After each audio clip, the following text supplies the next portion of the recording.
Final de 2002 eu me formei, em novembro de 2002. Em março de 2013 eu comecei a dirigir a escola na qual eu me formei. Então foi tudo muito precoce, muito rápido. Então essa é a minha história brevemente, resumidamente, e tá bom já. Tá? Ah, então, mudança de mindset. Os meninos colocaram esse tema, eu normalmente falo mudança de modelo mental. Então, nesse meu histórico, eu travei contato e foi muito claro o porquê. Talvez eu até coloco isso. Eu tive dois momentos que foram momentos drásticos de mudança dos condicionamentos que eu tinha, ou de quebra de paradigmas de condicionamentos que eu já fazia. O primeiro foi quando eu travei contato com o método. Então, foram muitas mudanças drásticas. Eu era a pessoa, talvez, que eu conheci já na vida mais carnívora da face da Terra. Então, era hábito eu ir num rodízio e ficar 4 horas. Então, imagina, mudar esse condicionamento para o que hoje eu virei uma pessoa que não come carnes. Depois, o condicionamento de ser uma pessoa extremamente tímida. Eu continuo tímido, tá? Mas eu tive que mudar muito esse condicionamento, e tudo com método. Foi tudo através do método que foi me mudando um pouco a minha rotina. E depois, em 2006, eu já estava dirigindo a escola há uns 3 anos, e aí eu travei contato com um tipo de gestão administrativa. E aí, em 2006, essa gestão administrativa me deu um novo norte para a parte profissional. Então, algo que eu já estava fazendo, mas eu tinha todo um know-how anterior que é muito do que é mais habitual no dia a dia. Eu vou falar um pouco disso aqui também. Tá? Então, por que mudar? Por que a gente deve mudar por que fazer uma mudança de modelo mental? Por que mudar os mindsets que a gente trava, que a gente define no dia a dia? Porque muitas vezes a gente está ali estagnado, sem chegar aos resultados que a gente quer, mas a gente quer mudar os resultados sem mudar nada no que a gente faz. Então, esse é o grande ponto. Então, por que mudar? A gente tem que mudar porque a gente define que a gente quer fazer diferente. A gente quer chegar a um resultado diferente. Tá? Se eu não me engano, a minha professora, que aí, além de ter a honra da Dorinha aqui, se eu não me engano, a minha professora está vindo online, lá de Nova York. E quando os meninos me chamaram para falar desse tema, eu fiquei sabendo que ela estaria vendo, então a FENAIS, que é minha professora, ela fez uma mudança total. Nem lembro mais, 3, 4 anos, a Fê mudou para Nova York, e foi uma coisa simples? Não, ela mudou totalmente a vida dela. Imagina uma pessoa que estava totalmente estruturada aqui e ela mudou drasticamente a vida. Por mais que ela continuou trabalhando com método, ela foi para Nova York. Foi para um novo país, com todas as regras diferentes, decidiu, tomou a decisão e foi. Então, às vezes, a gente vai ter que passar por esses momentos, só que muitas vezes a gente fica naquela vou, não vou, fica naquela indecisão, e a gente tem que criar esse mindset perfeito daquilo que a gente quer. É como a gente fala muito isso em prática, por isso que eu perguntei se todos eram praticantes, a gente fala isso de prática como criar arquétipos. A gente cria o arquétipo. Eu quero ser um demonstrador como Bruno Prilip. Então eu vou treinar, vou criar aquele arquétipo de treinar para ficar tão bom quanto ele, ou melhor do que ele. Eu quero me desenvolver na prática, eu tenho que criar aquele arquétipo. Quem é a pessoa que me espelho? Quem é a pessoa que seria a pessoa? Quem é a pessoa que melhor gere uma escola? Tá ali, ó. Quantos anos eu fiz arquétipo com ela? Foi isso, eu gerei o arquétipo do Arinha. A diferença é que é um cara tatuado, não um novinho, porque eu não sou novinho, mas um cara tatuado e tem aquela senhorinha mais do que simpática. Então, tipo, era a diferença, era o que eu tinha que mudar, mas era o meu arquétipo, era me transformar na Dorinha, tá? Segue lá. Bom, muito do que a gente faz é imposto pela sociedade. Muitas coisas daquilo que a gente hoje faz foi imposto pela sociedade, desde que a gente nasce, e aí vai indo em todos os aspectos, em todos os âmbitos, a sociedade acaba ali nos impondo determinadas coisas, determinados fatores. Ah, se a gente pensar, quando a nossa família vai mostrando ali as coisas que ela acredita. E aí nós vamos sendo criados daquela forma. Muitos dos nossos hábitos hoje, se falar de mim, muitos dos hábitos que eu tenho foram coisas que meus pais me ensinaram lá atrás e eu mantive. E isso, às vezes, é muito bacana e às vezes não é tão bacana. Né? Muda aí que a gente vai ver. Estética. Aqui eu coloquei 3 fotos de estética. 3 momentos diferentes. Então, teve um momento que o padrão de beleza da sociedade, Gisele Bündchen, modelo, etc. Depois vem um outro momento, veio aquelas funkeiras, pessoas com quadris maiores, mais fortes, no sentido de maiores mesmo. Depois veio, hoje, a nova estética. Então, todo mundo buscando ali o abdômen trincado, sarado e etc. Precisa ser um desses tipos? Não. É aquilo que você vai definir, você vai escolher. Porém, a sociedade, ela vai nos impulsionando para isso. As pessoas, elas não são aceitas se não tem aquele determinado fator. E aqui, se a gente for, isso é em todos os âmbitos. Se a gente pega homem e mulher, que está em alta agora, o empoderamento feminino, a sociedade, ela coloca de uma forma, tipo, não pode ser assim. O homem é que faz e não a mulher. A pessoa tem que é o jovem que vai fazer e não o mais velho. E assim por diante. Então, muitas coisas que a sociedade coloca, a gente vai aceitando. Em alguns momentos a gente tem que falar, pera, quais são os meus valores? O que eu acredito? Qual é realmente a minha essência?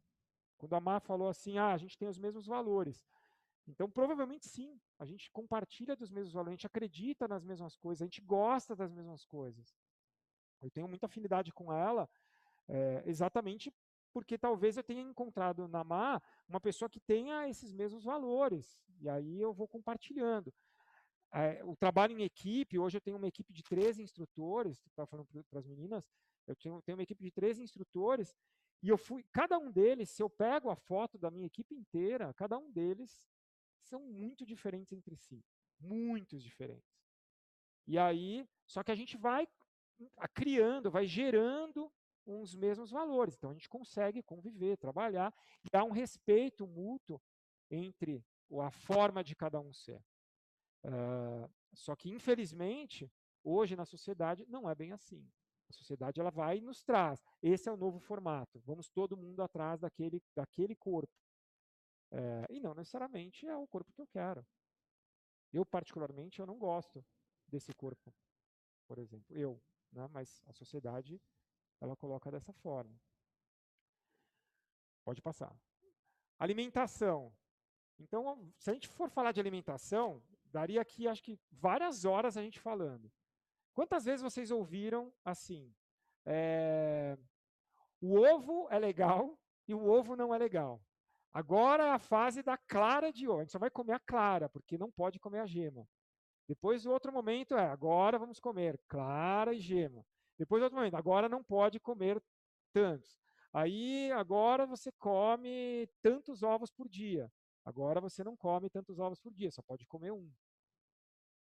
Eu tenho 2 filhas e eu, por ser muito esportista, continuar fazendo muitos esportes, uma determinada época eu segui uma pessoa, então acreditei naquela pessoa, que é um amigo, que é um nutrólogo famoso, que é o Vitor Sorrentino. E aí ele me falou, Dani, você não come carne, tal, eu sou ovo-lacto vegetariano, e você precisa comer muitos ovos. E aí eu comecei a comer. Desde então, mais ou menos uns 5 anos, eu como 10 ovos por dia. Então, todos os dias eu como 10 ovos. E eu tenho uma nutricionista que me acompanha. E ela agora, ela fala, não, você não pode, não precisa comer, não pode comer, tem que comer 3. Mas eu mantive aquilo que eu estava fazendo. E aí com a minha filha, ela também comia, não comia 10 ovos, mas minha filha de 3 anos comia, sei lá, uns 3 ovos por dia. E aí hoje está mudando a alimentação dela. Não, só pode comer, o ideal é comer um ovo por dia. Então começa, sempre a gente vai ter influência daquilo que as pessoas acreditam. Então eu falei ali dos ovos. Se pegar as carnes, então a mesma coisa. Olha o debate que pode dar se eu for falar do que a sociedade fala de carnes. Vamos ter aquela visão. a carne é importante. Se você não comer carne, você não vai crescer. Se você não comer carne, você não vai se desenvolver. Você não vai ter o QI suficiente. E aí vai. Tem outra vertente que fala, não, não tem problema nenhum. Então, a sociedade ela vai colocando, vai nos empurrando, e aí a gente vai sendo conduzido. E por isso entra lá na minha primeira pergunta: por que mudar? Por que a gente precisa mudar esse modelo que foi criado pela sociedade? Porque a gente escolhe o nosso destino, a gente escolhe o que a gente quer. A gente escolhe onde a gente vai chegar, o que a gente vai fazer. Né? Eu estava conversando ali com a Dorinha, e aí, pô, a Dorinha, quanto tempo faz que você, assim, não está mais no front?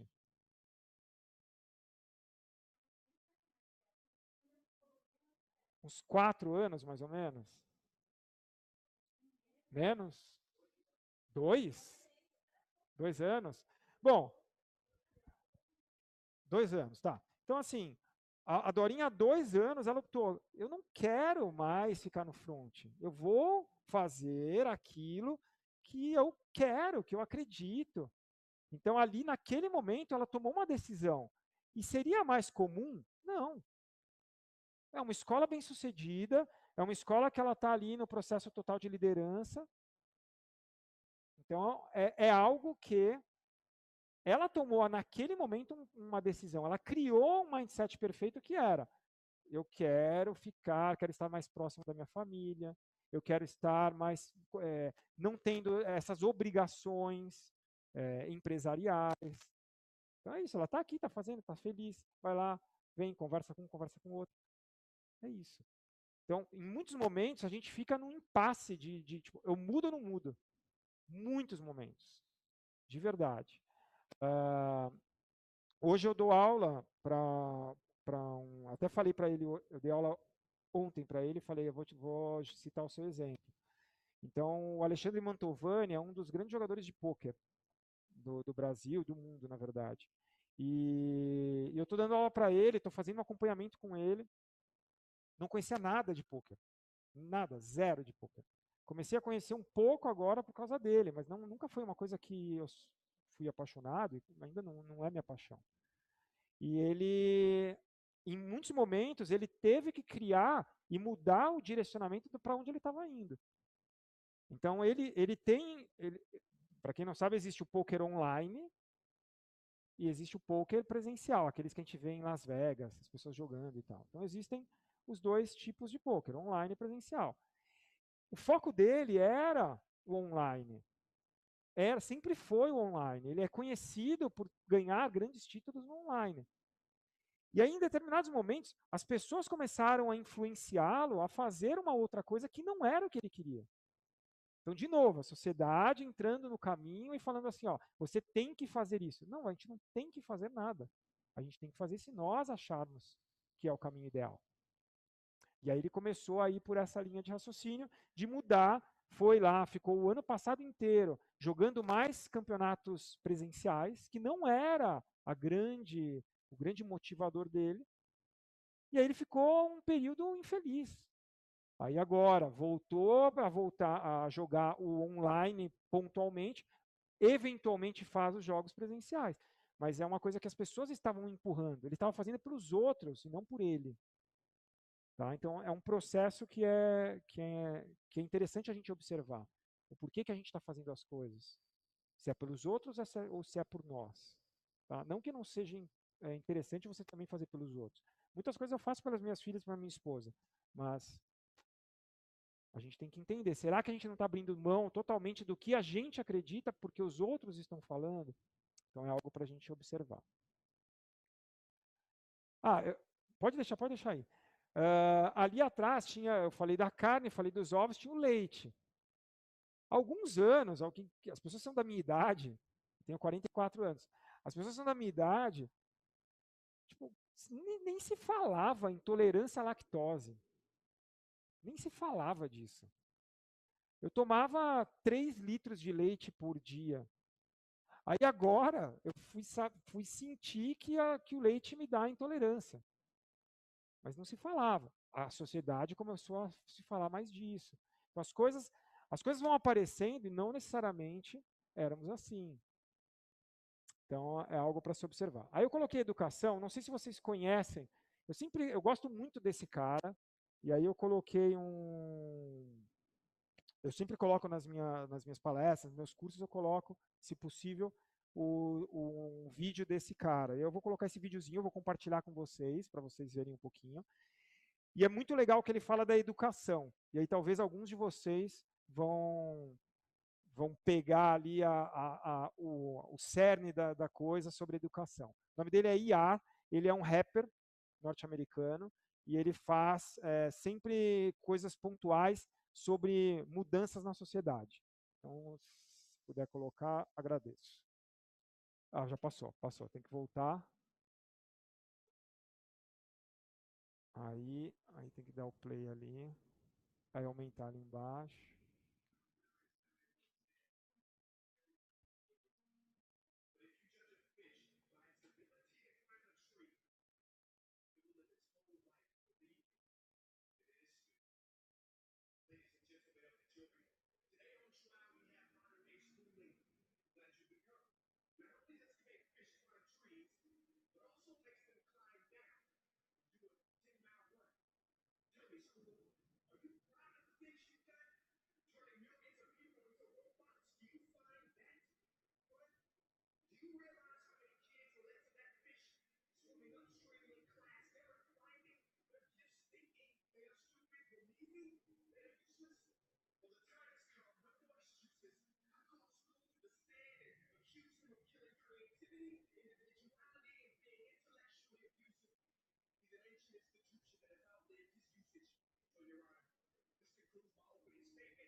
Então, quando a gente fala hoje de educação, talvez alguns aqui tenham filhos, como eu, outros não, mas se a gente, pode parar.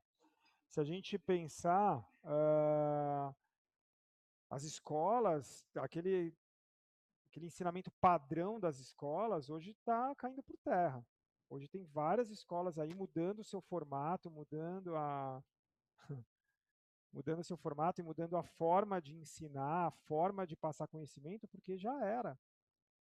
Então, eles tiveram que mudar o mindset deles com o que eles faziam, porque já não pega mais, não compra mais. Então, muitas vezes na nossa vida, a gente tem que mudar os condicionamentos que nós temos. Tem uma grande amiga nossa, que é uma instrutora do método lá de Paris, que é a Renata Coura. Ela é especialista em neurociência, formada em neurociência. E aí tem uma coisa básica da neurociência que diz: 96% do que a gente faz são atos condicionados. E então a gente tem um condicionamento a fazer as coisas, e a gente está fazendo ali as coisas muito condicionados, é mecânico, é meio quase robotizado.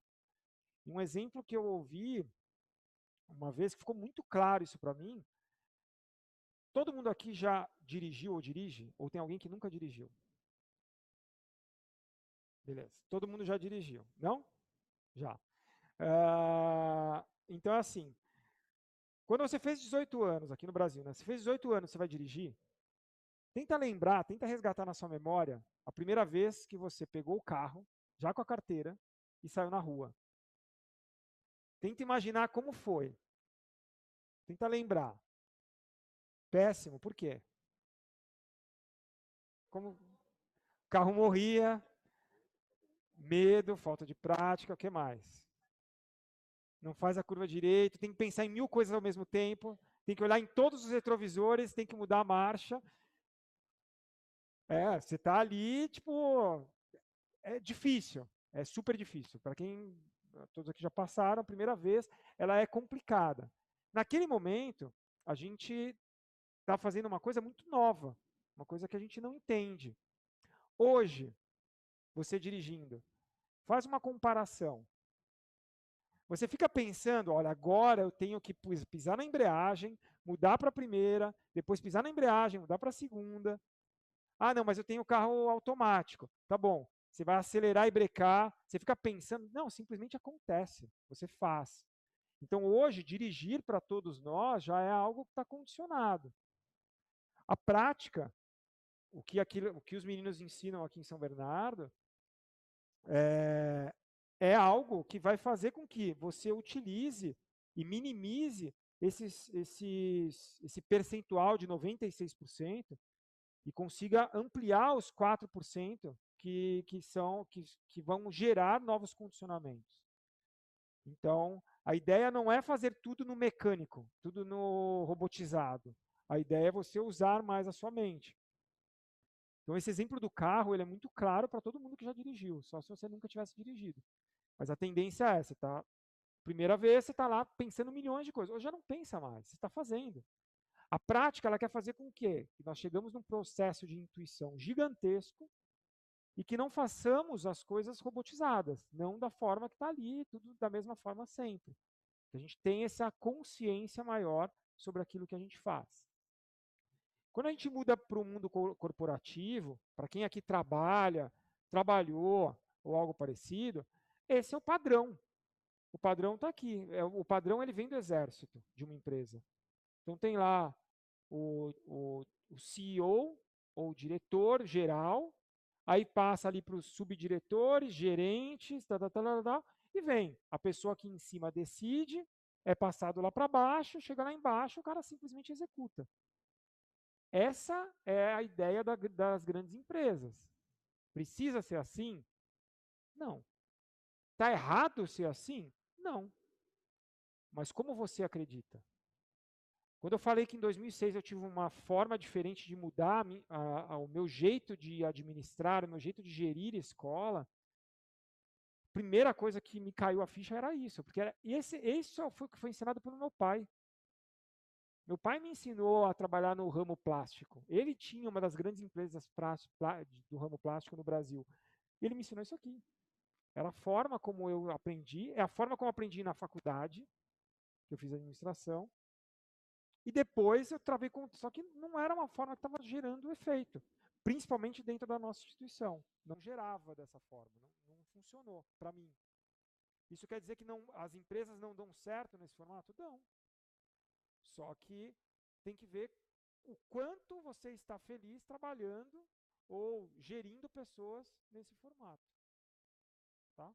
Então foi um condicionamento. Eu mudei, eu vou falar isso mais para frente, eu mudei a forma de enxergar como gerir pessoas. Então, se alguém aqui é líder, se alguém aqui trabalha e tem um papel de liderança, então, que é muito que eu vou falar amanhã, esse papel, em geral, tem líderes e líderes. Você tem o líder, que é aquele cara que vai e manda, e todo mundo lá embaixo faz e pronto. E tem o cara que vai ensinar novos líderes, fazer com que cada uma dessas pessoas sejam líderes também. E foi o que aconteceu comigo. Eu acabei conseguindo ensinar as outras pessoas a serem líderes, e aí isso minimizou o meu trabalho? Não, meu trabalho aumentou. Só que minimizou o meu estresse. Pode ter certeza que hoje eu estou aqui com mais energia quando eu mudei isso.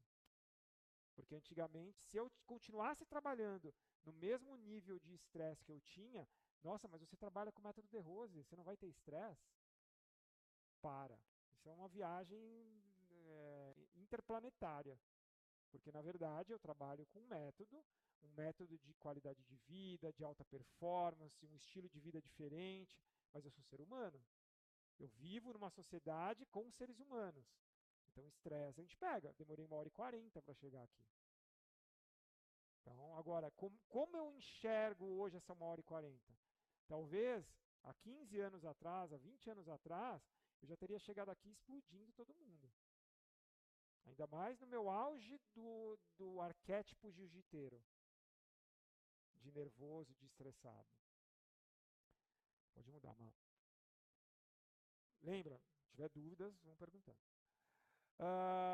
Então, meu primeiro breakpoint, ali, o primeiro momento que eu falei assim, alguma coisa tem que mudar, foi quando eu conheci o método. Então, eu era essa pessoa estressada, extremamente estressada, nervosinho, brigava com todo mundo. Então, esse era o meu perfil quando eu conheci o método. A partir do momento que eu conheci o método, eu comecei a enxergar, graças ao De Rose, eu consegui enxergar um novo mundo, de que eu não precisaria ser daquela forma. E aí é algo que vocês convivem. As técnicas, então desenvolvendo lá o ser humano, fazendo com que haja um desenvolvimento do ser humano em si, como indivíduo. Vocês, quando sentam aqui para praticar, vão fazer as suas técnicas, todas elas, seja corporal, respiratória, meditação, vocês estão procurando se desenvolver como um ser humano. E a parte comportamental, parte conceitual, que aí, mesma coisa. Como que eu reagiria numa determinada situação lá atrás, há 20 anos atrás? Isso mudou quando eu conheci o método. Eu agiria de uma forma e agiria hoje de outra forma. E continua mudando. Eu continuo vendo as coisas de uma forma diferente. Tá? Sempre tentando me espelhar nos arquétipos. Eu falei da Dorinha, sempre me... É um arquétipo para mim de liderança. Amanhã ela vai ser citada aqui. Então é um arquétipo para mim de liderança. Muda para mim, por favor. Alguns de vocês talvez pegaram essa época. Alguns não. Alguns nem sabem o que é isso aqui. Almofada. Almofada para... Então, alguns nem sabem o que é isso daqui. Ó. Só tiveram contato já com isso. Essa mudança, isso aqui, ó, que saiu da cabeça daquele outro velhinho que estava ali atrás, quando ele decidiu, ó, agora eu vou mudar isso aqui, por mais que ele teve ali ajuda de um ou outro que foi falando para ele, mas saiu da cabeça dele. Mudar uma instituição inteira, mudar o norte de uma instituição inteira e não ser mais aquilo e ser isso. Então, para quem conviveu aqui, sabe a mudança que foi daqui para cá. Os que não conviveram, que são mais novos, que já pegaram isso aqui, vocês não têm ideia do que era ali. Literalmente, vocês não têm ideia. É um momento legal que a Dorinha vivenciou, que eu vivenciei. Vivenciamos muitas coisas legais naquele momento. Mas hoje a instituição é um outro patamar. Outro patamar. Outra coisa. Em termos profissionais, em termos de qualidade, é outra coisa. Foi uma mudança total de modelo mental. Tá? Por mais que nós continuamos fazendo determinadas coisas que nós fazíamos aqui. As técnicas daqui estavam aqui. Os conceitos daqui estavam aqui também. Mas se mudou um norte. E aí alguém um dia, que foi o De Rose, chegou ali, eu tenho que mudar. Eu tenho que mudar. Como é que ele decidiu isso? Uma parte vem com informações, vem pelo mental. Outra parte veio pelo intuicional. Não, esse é o caminho. E muitas vezes nós não escutamos aquilo que o nosso intuicional está falando. Por quê? Porque já tem uma padronização, por medo. Eu citei a Fê, minha professora. Talvez se ela fosse lá pelo mental, e aí se ela estiver ali falando, ela pode me contradizer se eu estiver errado, mas se ela fosse pelo mental, pra que eu vou para Nova York, tentar todo o trâmite, sair de um negócio que estou estruturada financeiramente para ir para um outro lugar que eu não sei como vai ser. Então, mas ela decidiu. Alguma coisa a fez fazer isso. A fez se direcionar para isso. Tá? Eu morei 3 anos em San Diego, na Califórnia. Eu tenho um objetivo, não é meu grande objetivo, não é meu grande propósito de vida. Antigamente eu achava que era, não é. Que seria poder proporcionar para as pessoas da Califórnia o mesmo que eu proporciono para os meus alunos aqui. Então eu tenho uma ideia de abrir a escola lá. Mas, num determinado momento eu parei, vou ou não vou? Aí veio a minha filha. Aí já mudou todo o processo.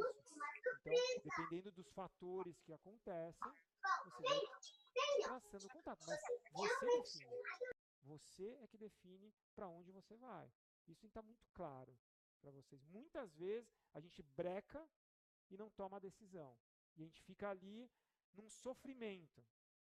Quando eu decidi mudar totalmente a minha vida lá atrás, quando eu travei contato com o método, em termos empresariais, eu tinha um sucesso muito grande. Eu ganhava bem.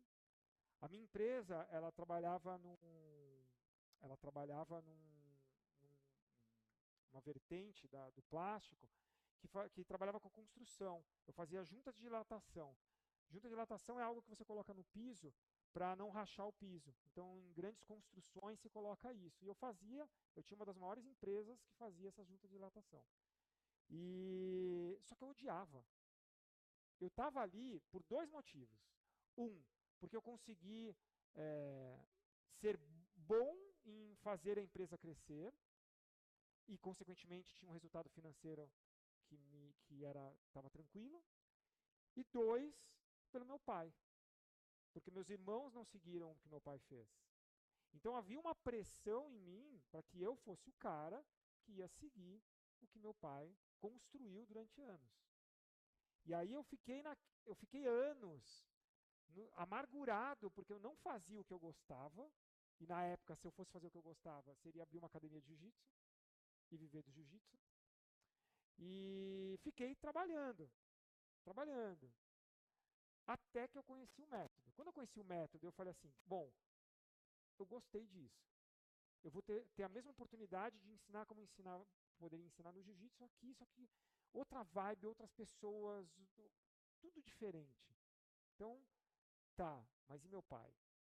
Eu fiquei cerca de 2 anos, que foi exatamente o período, de 2000 a 2002, decidindo se eu ia por um caminho ou não.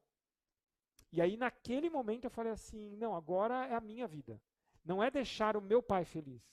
Eu poderia ter continuado com ele, ter deixado feliz, mas eu não estaria feliz. E em vários momentos a gente faz isso. Em vários momentos a gente para e aí não toma a decisão e fica em cima do muro. Em vários momentos, em vários âmbitos da nossa vida. Essa é a minha filha menor. Aí ela estava com, acho que 2 anos.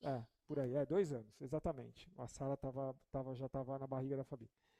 E para quem me conheceu lá atrás, nunca imaginou essa cena. Nunca. Eu não tinha o menor perfil de ser pai. Menor perfil. Infelizmente a Fabi não está ouvindo, mas eu acho que hoje eu sou um bom pai, assim. Acho que eu descobri aí algo bacana. Mas eu não tinha esse perfil, não tinha. Essa é a minha Little Boo, a Budinha. E então assim, foi total mudança de modelo mental, total. Eu continuo fazendo as mesmas coisas que eu faço, mas para quem teve filho ou para quem tem filho, sabe o quanto muda a vida quando a gente tem filho. E realmente, para ela, eu falei 2 marcos, mas ter a Sofia nesse momento foi um marco para mim de mudança. Segue. Isso aqui eu coloco quando, principalmente, se tem pessoas que. Está até ruim a visualização, precisa mudar. Quando tem pessoas que não travaram tanto contato com o método. Mas é só entender, as técnicas estão aqui. Eu sou um professor da rede que valorizo muito a prática. Muito. Eu não conseguiria abrir mão da prática. Eu nunca abri mão de dar aulas. Estava falando com as meninas ali dentro. Teve uma época dentro da instituição, quando eu assumi em 2003, eu dava 12 aulas por dia. Para quem é instrutor aqui, talvez entenda o que é dar 12 aulas por dia. Fora as outras coisas que eu continuei fazendo. Treinar jiu-jitsu, fazer funcional, cuidar da escola, a parte administrativa de uma escola e assim por diante. Eu dava 12 aulas. Hoje, depois de 17 anos, quase 17 anos, eu continuo dando 8, 9 aulas por dia. Eu não abri mão da aula, porque eu vejo o quanto eu mexo na vida das pessoas, o quanto eu contribuo com a evolução das pessoas e o quanto as pessoas começam a enxergar a importância disso daqui. A importância de vocês terem um momento de vocês. E muito desse processo de decisão que a gente, em algum momento, tem que ter na nossa vida, seja em qual âmbito, vem daqui. Isso daqui vai contribuir com você tomar determinadas decisões. Quando você para, você se aquieta, faz um aquietamento. Quando você está fazendo os seus respiratórios e através deles você gera insights. Quando você está trabalhando a sua parte corporal e muitas vezes geram ali desafios, obstáculos, você tem que superar, ou você busca aquela energia de dentro para fazer melhor. Quando você trabalha a meditação, quando você vai parar a mente, vai melhorar o seu poder de expansão de consciência. Tá? Então a prática para mim é muito relevante, muito. Para qualquer pessoa que eu faça uma consultoria, um life consulting, ou qualquer pessoa que eu vou cuidar, se a Má fosse minha aluna, eu vou cuidar dela, isso ela aqui vai vai ser muito embora. relevante para mim. Porque vai Eu vou fazer tentar uma. gerar na pessoa a importância da prática. Nunca perder isso daqui para todos vocês. Na parte conceitual, tem, eu falei lá, mudei de alimentação, a forma como eu me alimentava, a forma como eu agia nas relações humanas e por aí vai. Então, são coisas que estão sendo ensinadas por várias pessoas dentro do método, pelos seus próprios instrutores. Então, eu coloco aí mais só para refrescar na memória das pessoas ou ensinar quando as pessoas não sabem o que são as técnicas e os conceitos do método. Segue aí, Mal.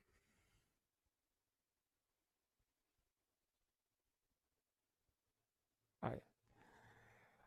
Primeiro breakpoint foi o método em si, o The Rose Method.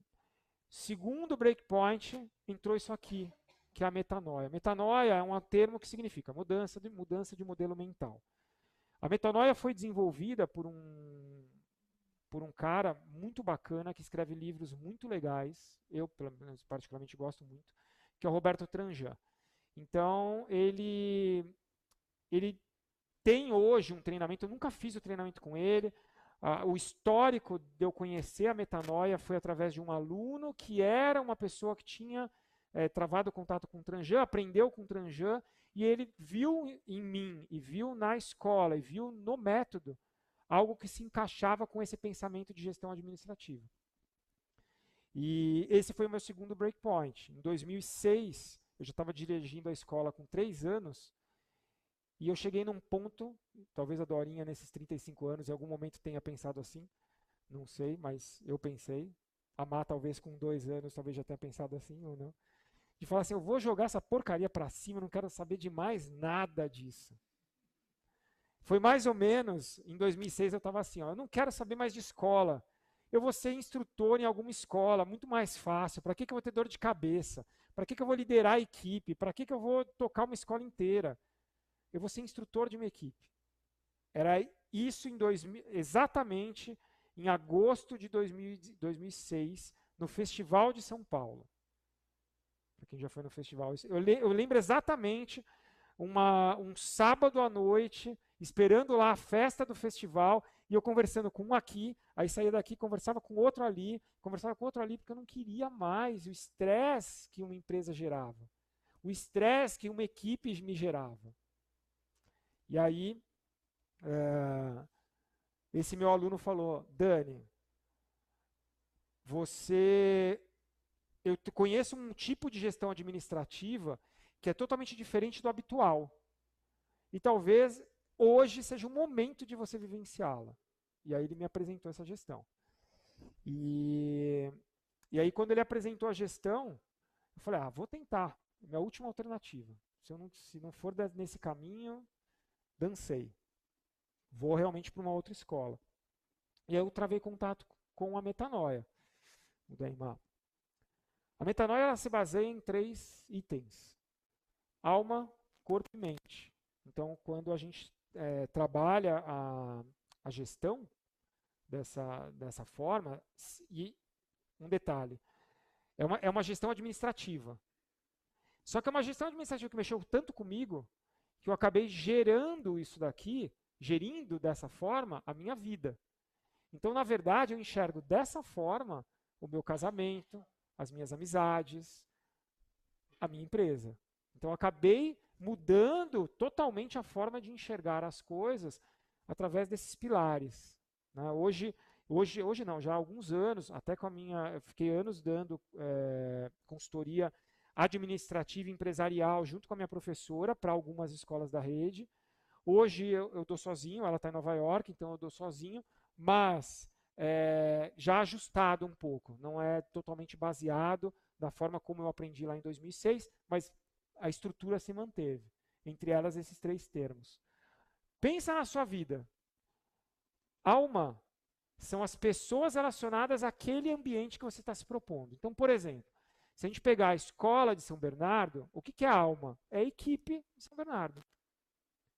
Então, para que o resultado que eu busco, que eu atinjo, para que o meu propósito seja atingido, eu tenho que ter a relação daquelas pessoas a melhor possível.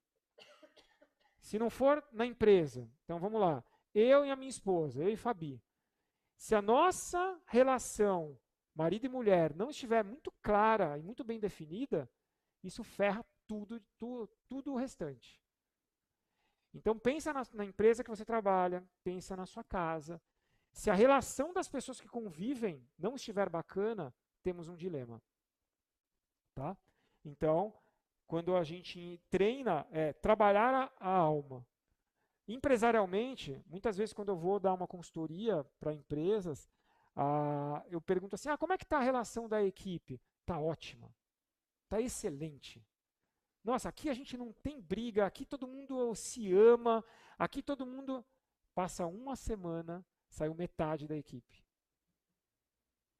Então, assim, a gente gosta de esconder as coisas, principalmente em relação a pessoas. Tá? Depois vem mente. Isso daqui está extremamente utilizado hoje em dia. Mente é o quê? É a gente ouvir o nosso cliente. Se pegar Unidade São Bernardo, o que seria? Entender o que os alunos querem, o que os alunos buscam, o que os alunos desejam, qual é o caminho que eles... Por que eles estão aqui? Por que eles vieram nessa escola? Então, o papel da equipe é entender a mente. Vamos sair da empresa. De novo, vou lá para o meu casamento. Eu e Fabi. Quem é a minha mente? Minha cliente, minha esposa. Eu preciso entender o que a Fabi quer, compreender o que ela gosta para poder agir. Se eu não pensar desse formato, eu vou começar a enfiar a goela abaixo a forma como eu acredito. E aí vai agir exatamente como a sociedade faz. Então, se eu pegar na empresa, eu pego lá a minha equipe. Eu chego, forma exército, eu chego lá e falo assim, olha, vocês... Foi muito... Que bonitinha.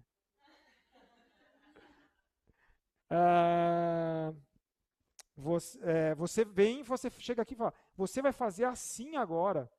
E pronto, e acabou. Eu não quero saber como você pensa. Você vai fazer assim e pronto. Eu começo a enfiar água abaixo das pessoas aquilo que eu acredito, mas não necessariamente é o melhor. Hoje em dia, se você olha no mercado, as pessoas elas estão mudando o modelo mental. As pessoas estão muito mais preocupadas como o cliente pensa, o que o cliente quer. Se as empresas não vão nesse caminho, vai por água abaixo. Mas nós, por exemplo, nós que buscamos uma expansão da consciência e buscamos um estado mais expandido de consciência. Trabalhamos isso com as técnicas. Nós não temos o nosso intuicional forte, então, eu tenho o meu intuicional forte, eu vou por aquele caminho e pronto, acabou. Sim, mas eu tenho também uma estrutura de informações. Eu preciso dessas estrutura de informações. E é assim que acredita. Vamos ouvir a nossa mente. Quem é a nossa mente? Não é a minha.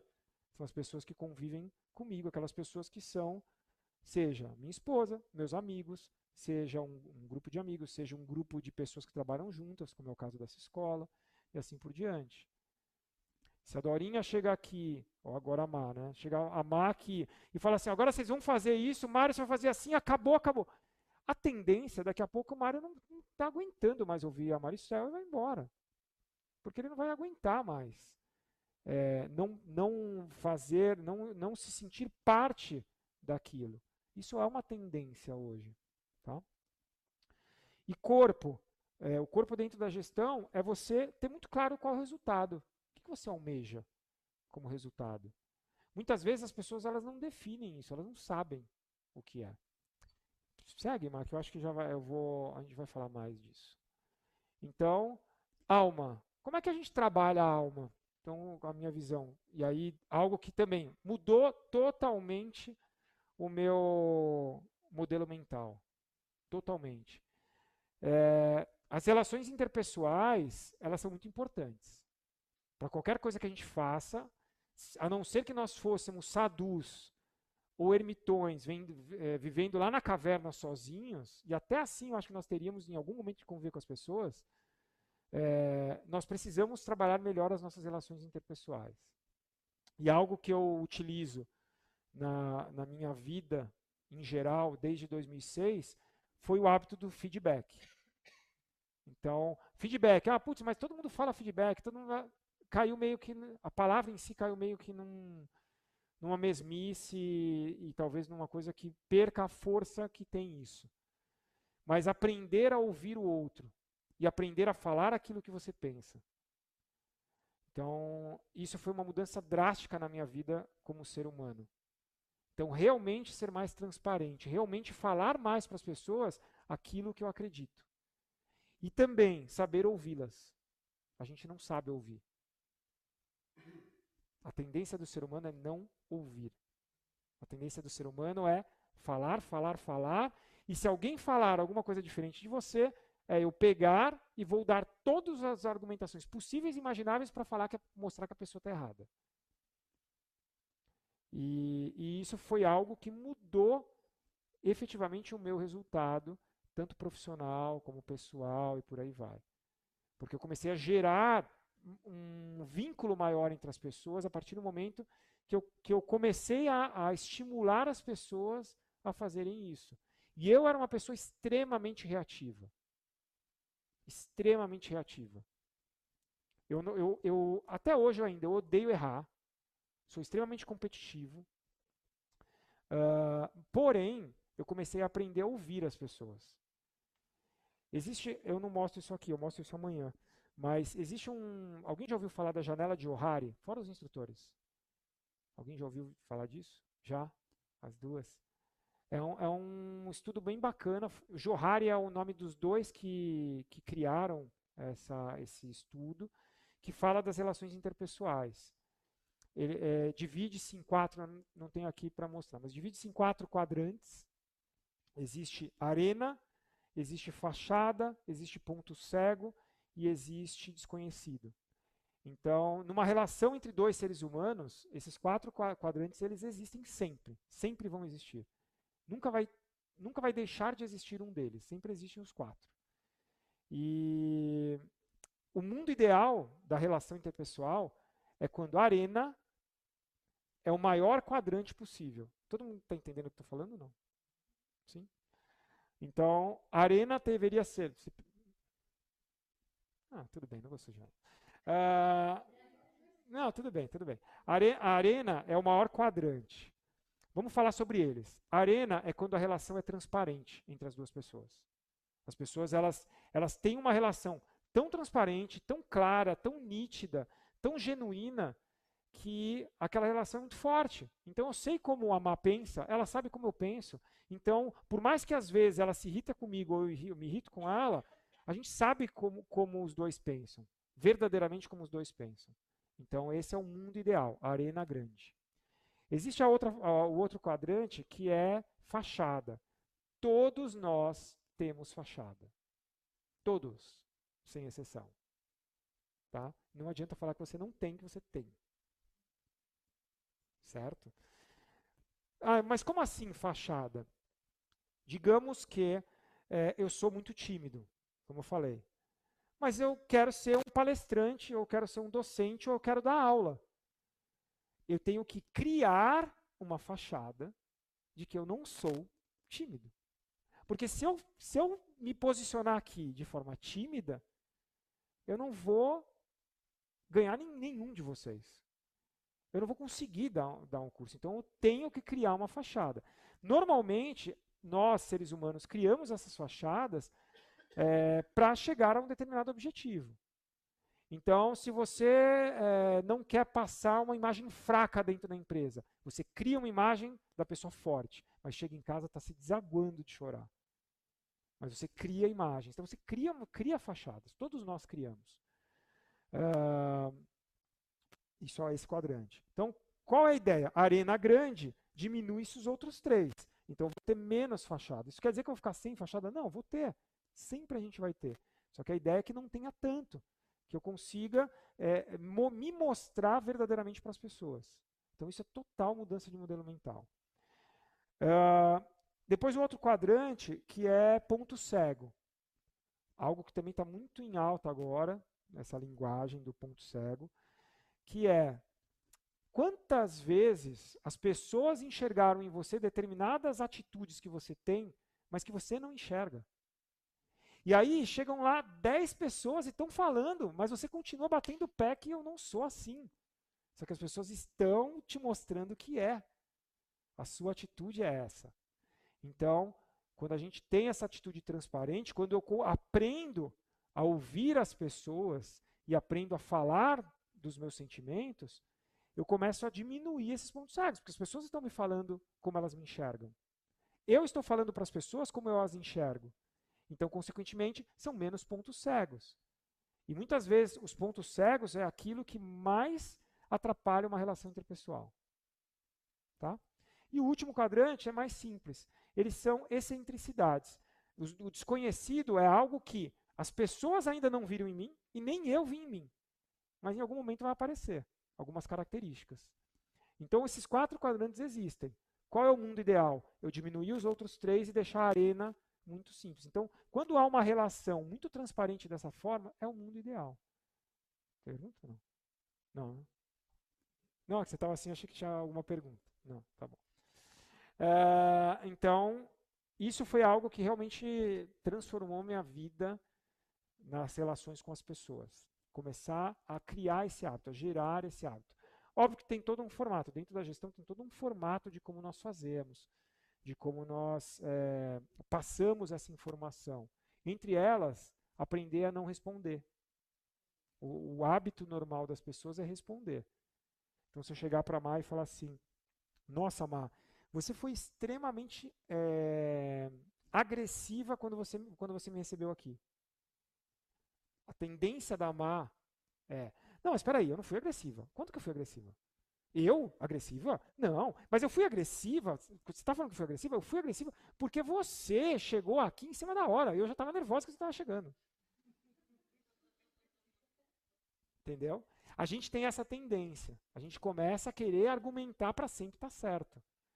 E aí, dentro dessa linguagem de feedback, eu vou passar um sentimento e você foi agressiva nesse momento. Ela não vai falar nada, ela vai fazer o quê? Obrigado. Certo ou errado, não importa, é o que eu senti. E ela ficou sabendo o que eu senti. E ela me agradeceu por eu ter falado. Ponto. Ela vai para casa e vai pensar. Putz, mas espera aí, eu fui agressiva? O que eu poderia ter feito diferente para não passar essa imagem? Aí eu começo a me ajustar.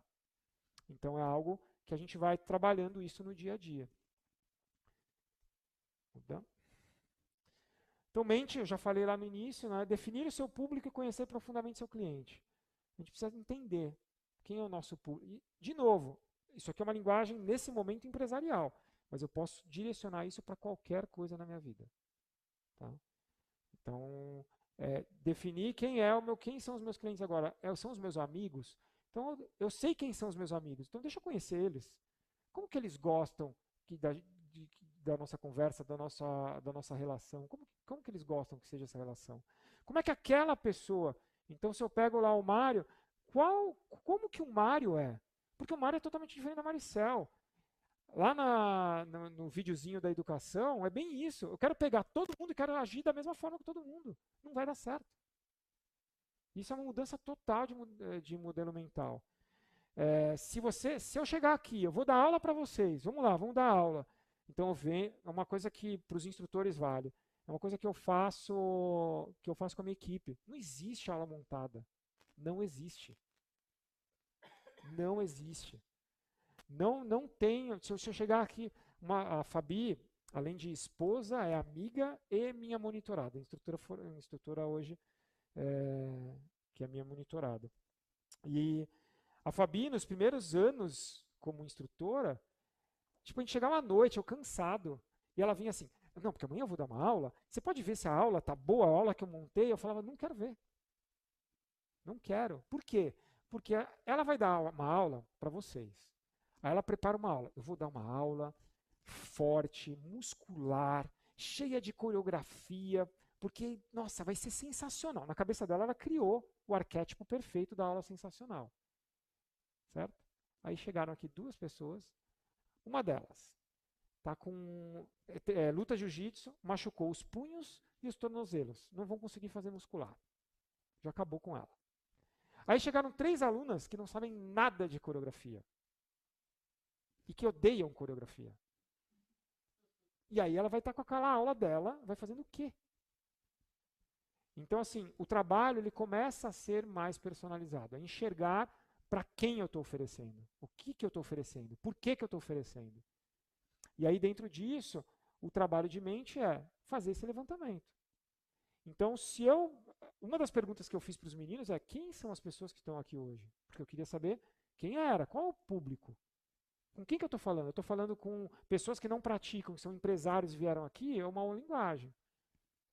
Eu fui dar uma palestra na empresa do sócio da Fê lá de Nova York, que é o Gus Oliveira, que é professor, ele era tinha escola, é investidor ainda aqui no Brasil e é sócio da Fê lá em Nova York. Eu fui dar para a empresa dele, não eram praticantes, era um outro público. Então, ali eu quero entender o que aquelas pessoas querem. E aí eu vou ter uma linguagem diferente, eu vou ter um formato diferente.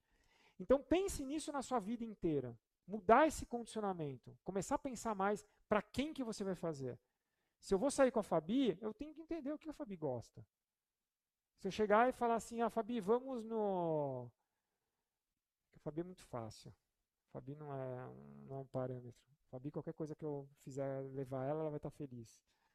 Mas... a Fabi não é um exemplo. Mas sei lá, se eu pegasse. Vou me dar como exemplo. Eu odeio, não suporto champignon. De jeito nenhum. Não gosto. Não consigo gostar. Já tentei, não consigo. Aí eu vou contar 2 cases. Na verdade, um case. Uma aluna minha é uma chefe de cozinha, chefe e nutricionista. Ela se formou em nutrição, se formou no Le Cordon Bleu, não sei falar francês, mas lá em Paris, trabalhou lá 10 anos em Paris. Então, uma ferrada, muito boa chefe de cozinha. E aí ela tem um curso que ela dá para ensinar as pessoas a cozinharem, um curso de um dia. Você passa lá o dia com ela, cozinhando, e vai comer aquilo que a gente cozinhou. E eu odeio cozinhar. Eu não sei cozinhar, eu não gosto de cozinhar. Não quero. Eu gosto de comer, não gosto de cozinhar. E aí ela me chamou, não, Dani, você não sabe nem quebrar um ovo. Vamos lá que você vai aprender e tal. Tá bom, vamos. Aí fui lá. Ela me deu o curso de presente. Eu fui lá fazer. Beleza. Quebramos o ovo, aprendi a quebrar o ovo, fazer os negócios, tal, ia ser massa. Aí de repente ela programou todo o menu. O principal, massa com todos os tipos de champignon, shimeji, shiitake, todos. Tenta imaginar, juro, ela trouxe lá da França, da família dela, que mora lá, do ex-marido, na verdade, que tem uma plantação de cogumelos de todos os tipos, os mais caros, trouxe todos e colocou no prato. Então, eu já passei o dia pensando, eu vou ter que comer isso. Então, o que acontece? Pô, ela foi extremamente querida. Infelizmente, mas eu já contei essa história, então não tem problema. Eu conto mesmo para as pessoas. Então, eu contei para ela já isso.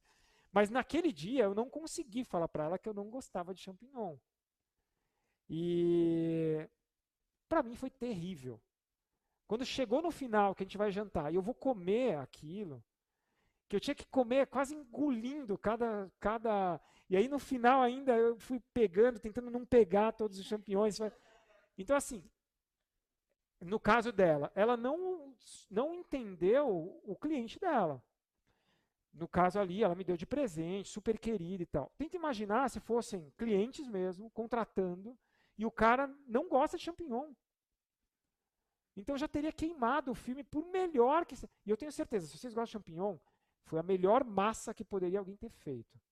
Os melhores champignons da face da Terra. Mas eu odiei. Então, assim, a gente tem que entender as pessoas, quando a gente vai se relacionar com alguém, a gente tem que entender a cabeça da pessoa. Tá? Então, isso é mente. E o corpo, como eu falei, tem que estar muito claro. O que eu quero de resultado? Então eu estabeleço metas. Então se eu quero, vamos pensar aqui, qual o resultado que eu queria com essa palestra? Então, para os meninos, por exemplo, se pensar, os meninos organizaram uma palestra, queriam uma quantidade X de pessoas, eles têm lá os objetivos deles. A minha meta como palestrante aqui, se eu conseguir, nessa 1h30, se eu conseguir fazer com que você pare para pensar na sua vida e tente observar onde você pode mudar determinados condicionamentos ou mudar determinados modelos mentais que já estão inseridos em você. Se eu conseguir, eu já vou estar muito feliz. Muito feliz. É o que eu quero. Essa é a minha meta. Um dos pontos para mim, até dentro do meu propósito de vida, é conseguir instruir pessoas.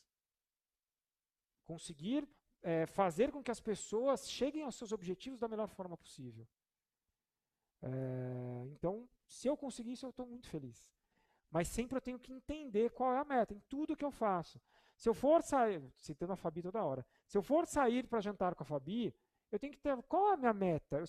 O pior é que eu faço isso com tudo, tá? É verdade, minha vida hoje é dessa forma, meu pensamento. Nesse jantar, o que eu me proponho? O que eu quero? Eu quero a Fabi feliz, eu quero a Fabi descansando. Então, eu começo a entender qual é a meta com aquilo. Aí eu avalio os indicadores. Avaliar os indicadores nada mais é do que se eu organizei, os meninos organizaram a palestra. Então eu vou avaliar a meta. Tá, quantas pessoas eu queria? Eu queria 30 pessoas. Ah, tem 30 pessoas, ótimo. Um indicador de corpo, resultado. Vou avaliar a equipe de trabalho. Quem fez parte da equipe de trabalho? A Dorinha não fez, mas a Dani fez, o Mário fez e a Maricel fez. Então pegaram os três, como é que foi? Puta, foi legal, a gente trabalhou, a gente se divertiu, não teve problema. Teve uma ou outra coisinha que a gente podia ter feito melhor, mas pronto, se reuniram, avaliaram a relação da alma daquelas pessoas que estão juntas. E um terceiro fator, que seria mente. Quando terminar a palestra, então se fosse a minha equipe, terminou a palestra, semana que vem, a equipe vai chegar para vocês e falar: o que vocês acharam da palestra? Vocês gostaram? Não gostaram? Vou contar um case aqui, que vai funcionar muito para os instrutores, mas é bem esclarecedor para os alunos. Vou perguntar para os instrutores, tá? Os alunos, se forem mais antigos, talvez consigam responder também. Existem hoje muitos demonstradores de coreografia na rede, homens e mulheres. Se vocês falassem assim, quem é a melhor demonstradora de coreografia da rede? Mulher, quem é?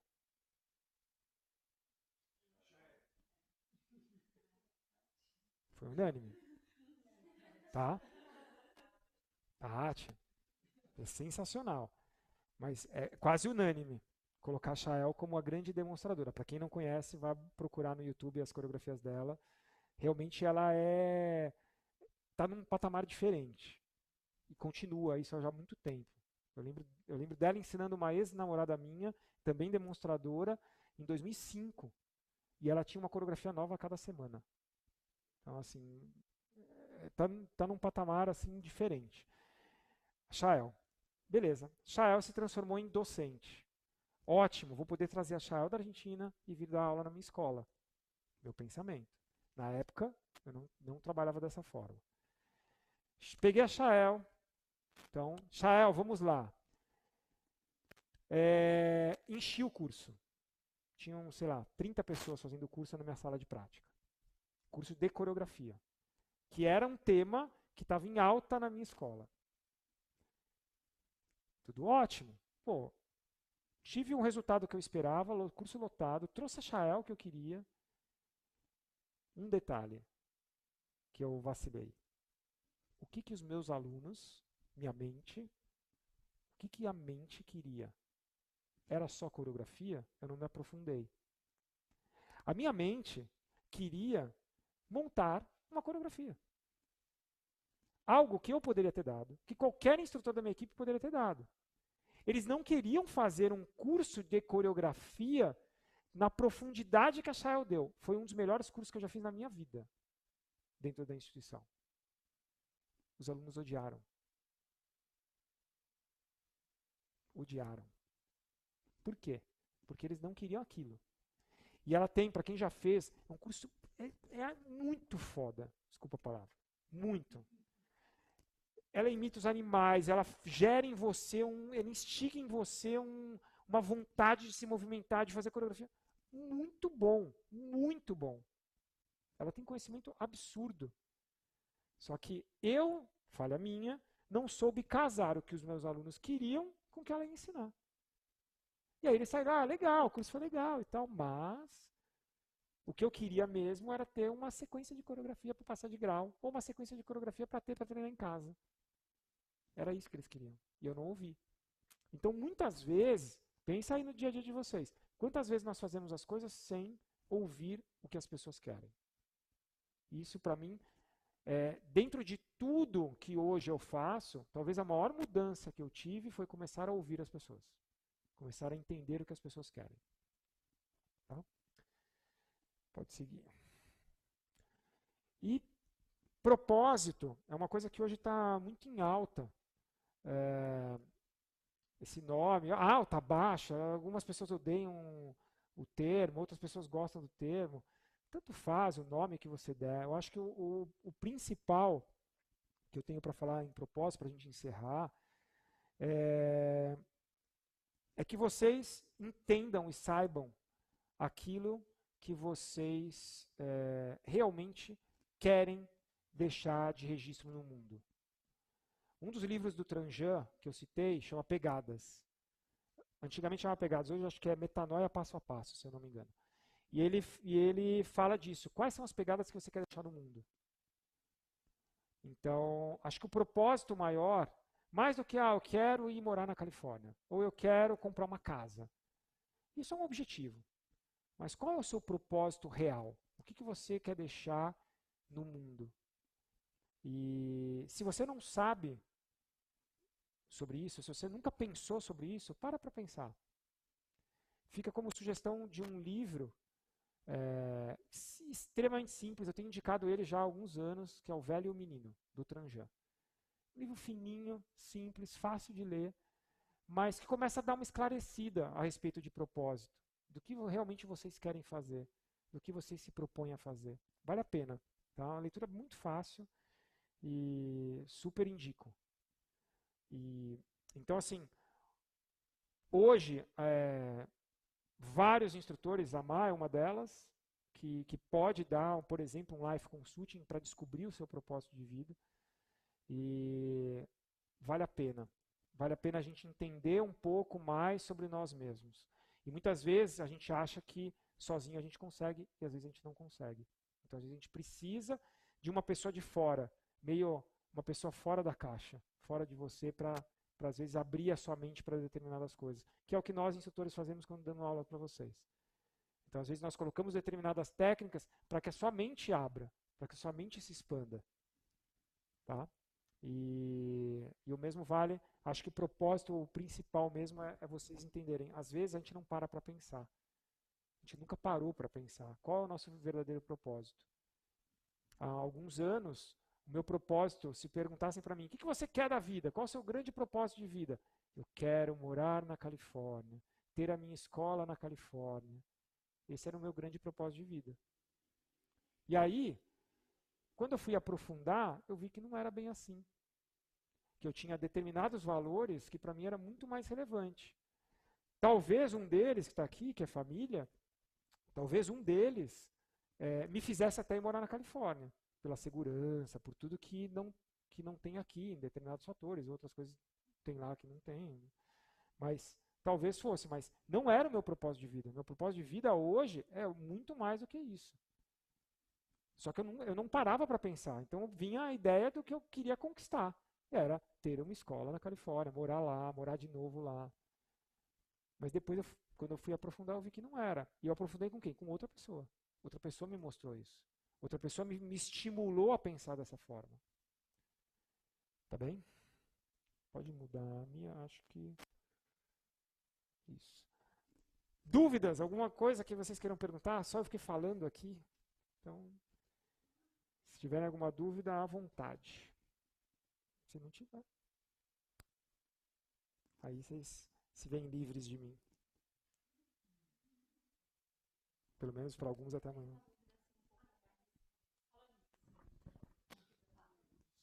Ixi, vai ter que pegar no microfone agora. Vamos. Essa mudança, ela surge de uma maneira assim que é um insight, ou tem algum exercício realmente que dá para colocar no papel para conseguir chegar nesse propósito que você As duas falou? formas, eu acredito. Existe um insight que talvez te mostre, acho que não é pelo caminho que eu estou indo, é por um outro caminho. Existe um insight. O exemplo que eu dei do Uni Yoga e método de Rose, com certeza teve insight do mestre ali, tá? Mas, porém, entretanto,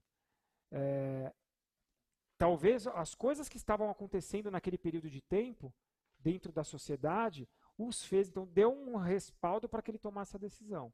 Então, eu acredito que as duas coisas. Existe um exercício de você ir entendendo melhor o que está acontecendo ao seu redor, e existe um insight.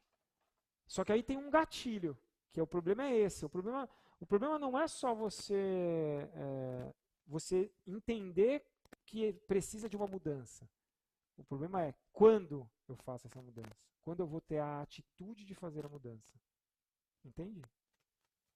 Essa é a grande dificuldade, na verdade. E você pode chegar à conclusão que você está também. Claro, óbvio que sim. Óbvio. Sim. Não, óbvio que sim. Óbvio que sim. Esses dias eu li um artigo também bem interessante e o título do texto era assim, viajar, the travel is no cure of the mind. Viajar Tá. não é a cura da Sim. sua mente de todos os seus problemas. Sim.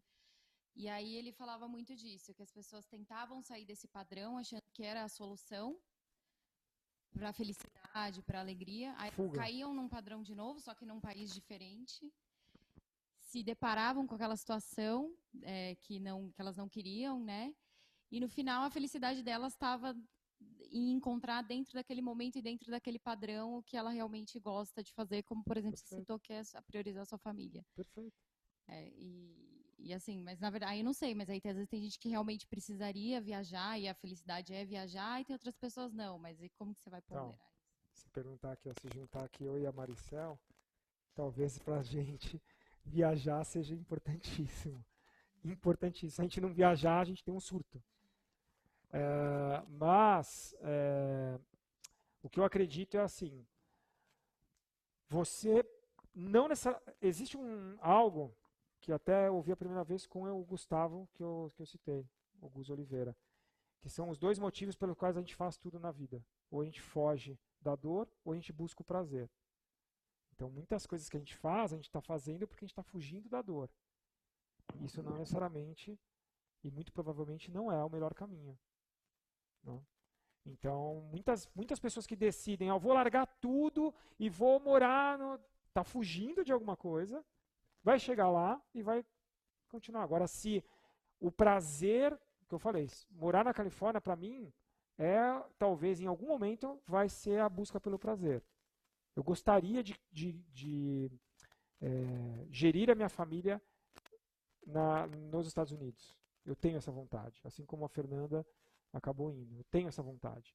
Mas talvez não há um momento agora. Então eu não posso agir pelo ímpeto. Então, para mim, hoje, agora, não é. Mas eu tenho essa vontade. Então, eu poderia ir buscar o prazer. Não seria uma fuga. Eu estou fugindo de uma coisa aqui para ir para lá. Isso é só... Você vai estar trocando 6 por meia dúzia. Entende? Até por menos, dependendo do caso. Eu já vi dentro da instituição, eu já vi muita gente fazendo isso.